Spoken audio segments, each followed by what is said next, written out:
What is going on, Alabama football fans? It is Overreaction Sunday, and you guys should know what that means by now. I'm going to take the biggest overreactions from Alabama's 42-10 win over Wisconsin yesterday, and I'm going to say basically whether they're valid or whether they're a little bit of an overreaction. So that's what we are going to do on today's show. But if you liked that win that Alabama put up over Wisconsin yesterday, make sure you like today's video for me right now. Everybody who should be watching this show today should be liking the video, so make sure you guys hit that like button for me right now.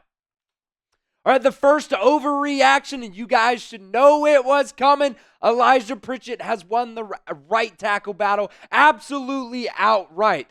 My take on this is not an overreaction. I think by now, a lot of you guys who have been frustrated with me so far, throughout last week, we had a lot of colorful discussion in the comment section about Elijah Pritchett. And look, I just wanted to see him do it for an entire game. And I think we got that out of Elijah Pritchett. I can't wait to, really dive in and look to see, what the Pro Football Focus numbers looks like. I think they should look pretty good once they come out. But, look, I think Elijah Pritchett did enough during that game yesterday to show me, anyways, that he should be Alabama's starter for at least, I would say the remainder of the season until he gives me any reason for that not to happen anymore. And like I said, I just wanted to see it for an entire game. I think there was only one time that I can really remember that Elijah Pritchett really missed on a block, and that was super early in the game on a run play. So, look, I think Elijah Pritchett did enough in this game to win that starting right tackle job over Wilkin Formby, and I think it comes at a very, very solid time right before that bye week, before the Georgia game, coming up here in a couple of weeks in Week 5, gives him just another opportunity to really look at the film and say, okay, where do I need to get better, even though I played pretty solid during that game on the road against Wisconsin. So let me know at the pinned comment of today's video, do you guys think Elijah Pritchett did enough in that game against Wisconsin to go ahead and name him officially the starter over at right tackle for Alabama? Let me know in the comment section at the pinned comment of today's video. Overreaction number 2, Jam Milore is running back 1 for you. I don't think that's much of an overreaction. I mean, for the last 2 games, really, Jalen Milore and Jam Milore have been your leading rushers on this team. I don't really know what happened to Justice Haynes in this game against Wisconsin. Only had 2 carries on the day, had 5 receptions as well. I thought he was looking pretty good. And then we just did not see him, come back in this game and be able to make any kind of impact in this game. I think Jam Milore has looked very, very good for you, though, throughout the first 2 games, or throughout the first 3 games of the season. Really took hold against South Florida last week and really did a phenomenal job against Wisconsin this week. Your rushing stats, Jalen Milore had 14 carries, 475 yards and 2 rushing touchdowns. Jam Milore had 9 carries for 71 yards and a touchdown. Like I said, Justice Haynes only 2 carries on the day for 17 yards. So I don't know if, they were just trying to be careful with him. Like if there was something, banged up with Justice Haynes, we'll, have to wait and find out for that. But, man, right now, Jam Milore is absolutely looking like he's turning out to be your running back 1 for you this year. And it was really cool to also see some videos of Mark Ingram during those post-game, scrum press conferences, really hype up Jam Milore while he was talking to the media, calling him running back 1 for Alabama. I don't think that's really an overreaction at this point, 3 games through the season. My overreaction number 3, Nick Sheridan is actually a really good play caller. I don't think this is really an overreaction at all. So far through 3 games, I really like the play calling that Nick Sheridan has been able to, bring to the table for Alabama. I've talked, extensively about the fact that I didn't think Alabama used Jalen Milore to the best of his ability last year. Like I said, a few months ago, and a lot of people called me crazy for it, I wanted Jalen Milore to get anywhere from 7 to 10 called quarterback designed runs per game. And I got called crazy for that. Well, Jalen Milroe in this game against Wisconsin had 14 carries, and I would say most of those were called designed quarterback runs. There weren't really many times where Jalen Milroe just didn't get his reads and ended up taking off. Most of those were either, RPOs or designed quarterback runs. I do think there were multiple times as well where Sheridan called just, it was almost like a triple RPO, if you could call it that. It was a read option plus a pass where Jalen Milroe could read option, hand the ball off, take it himself, or he could throw the ball. I really like those kinds of designed play calls. And one of the favorite play calls that I had from Nick Sheridan in this game was that play call, the touchdown pass to Josh Cuevas. I thought, man, that play call, just the design on that. You had somebody, I think maybe Kendrick Law was coming in motion across the formation on that. And you had guys go with him, and then you just had Josh Cuevas just kind of slip up and go through the seam to be able to score that touchdown for Alabama kind of later in the game. But look, so far right now, I think Nick Sheridan is absolutely an upgrade than what you had over Tommy Rees just 1 year ago. Guys, I want to give a shout out to our sponsor today. That is GameTime.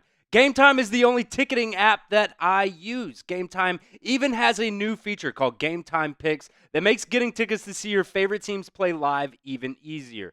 The GameTime Picks filters out fluff to show you only incredible deals on great seats so you guys do not have to waste time searching through thousands and thousands of tickets. GameTime Picks curation makes it easier to save more on sports, concert, comedy, theater, and so much more. Prices on the GameTime app actually go down the closer that you get to the start of the event. So if you're just hanging around Tuscaloosa for the before that Georgia game in a couple weeks, you can get tickets last minute on GameTime. GameTime has killer last minute deals, all in prices, views from your seat, and the lowest prices guaranteed. If you find tickets in the same section and row for less, GameTime will credit you 110% of the difference. I don't know any ticketing app that does that. Take the guesswork out of buying tickets with GameTime. Download the GameTime app today, create an account, and redeem code CHATSPORTS for $20 off your first purchase. Check out GameTime.co for last-minute tickets. Terms do apply, but again, create an account and redeem code CHATSPORTS. That's CHATSPORTS, CHATSPORTS, for $20 off your first purchase. Download GameTime today. What time is it? It's game time. All right, overreaction number 4 here. Alabama's defense is actually goated again. I've definitely seen this one on social media because, look, Alabama's defense has played pretty well throughout the first 3 games of the season. I'm going to take a little bit of a step back, and it might be, kind of a wild take out there, but I'm going to call this one a very slight overreaction. I think, look, Wisconsin's offense wasn't very good anyways going into this game. And then they lost Tyler Van Dyke early in the game. So you're going against a backup quarterback who showed some flashes. He had some nice throws in there during that game yesterday. But look, I think Alabama's defense has been pretty good so far. But I just want to take a little bit of a step back. Because, look, I really like Kane Womack. I really love the intensity that he brings to this team. You saw 2 turnovers yesterday. Could have definitely been more. You also had that strip sack from Quandarius Robinson in that game that Wisconsin ended up falling on that ball. So it could have been another fumble that Alabama forced. But then you had, multiple interceptions. Keon Sabb jumped a ball that could have been another interception for him on the season. Another one went off the face mask of Deontay Lawson. And then there was another one at the end of the game. Edric Hill, I believe, even, he batted the ball at the line of scrimmage. And I have no idea how he did not catch that ball. But, it is what it is. But look, I've got a lot of confidence in Alabama's defense right now. I just, still I'm going to pump the brakes just a little bit on that, them being back to that defense of old, 2016 and whatnot, because those defenses at the end of the day were really, really good. They were extremely good. And I think Alabama's defense right now has laid a solid foundation for where they want to be, but they're not quite there yet. I am really curious to see how they fare against the run against Georgia. Because, look, I mean, Wisconsin had 150 yards on the ground, 149 yards on the ground in this game. That game against South Florida, Alabama gave up 200 yards on the ground. So they're still going to have to do some work in that run defense category. I also do think, a couple of times in the secondary, whether it was miscommunication or somebody just straight up got burnt, I'm not sure. But, there was a couple of times yesterday as well, and in that South Florida game, where their quarterbacks missed throws that could have went for, explosive plays for Wisconsin and for South Florida at the end of the day. And quarterbacks like Carson Beck are not going to miss those throws. So there's still a lot of work to be done for Alabama's defense, but I really like the foundation that they have set so far early in the season. So what is your confidence level in Alabama's defense going up against Georgia here in just a couple of weeks? Scale it for me 1 to 10. 1 on the low end, you don't have any confidence in them whatsoever, which I don't think that really should be anybody's take. But, it's a free country. You can feel the way you feel at the end of the day. Or 10, you got so much confidence in them, you think they're going to go in and pitch a shutout against Georgia. Let me know in the comment section of today's show. All right, the next overreaction, number 5, Graham Nicholson is washed. This is an extreme overreaction. Look, he got his first opportunity to kick a field goal in this game, and look, he missed it. It is what it is. A 46-yard attempt, pushed it just a little bit right. Look, Graham Nicholson's going to have plenty of attempts at field goals this year.